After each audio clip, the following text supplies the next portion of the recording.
उमेदवार कसं मिळतील? उज्ज्वला थिटेंनी धाडस केलं, तीच एकटी मर्दानगी आहे तिथं. बाकीच्यांनी त्या पुढे यायचं धाडस केलं नाही.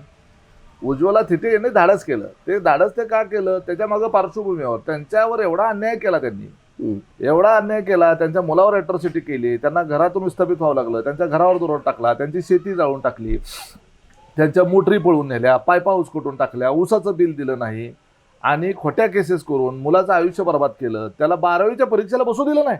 परीक्षा चालू असताना त्याला परीक्षेला बसू दिलं नाही. किती क्रूरता!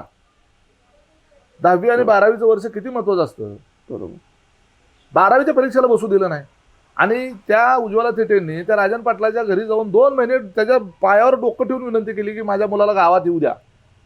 बापरे. त्यांनी धमकी देऊन ठेवली, गावात आले की हातपाय मोडणार. का?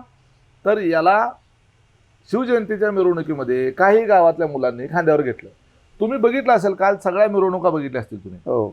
त्यांनी त्यांचा नगराध्यक्ष बिनविरोध म्हणून निवडून आल्यानंतर त्यांनी जो जल्लोष केला त्याच्यामध्ये लोकांच्या खांद्यावर तुम्हाला गावातला दुसरा माणूस दिसतोय का?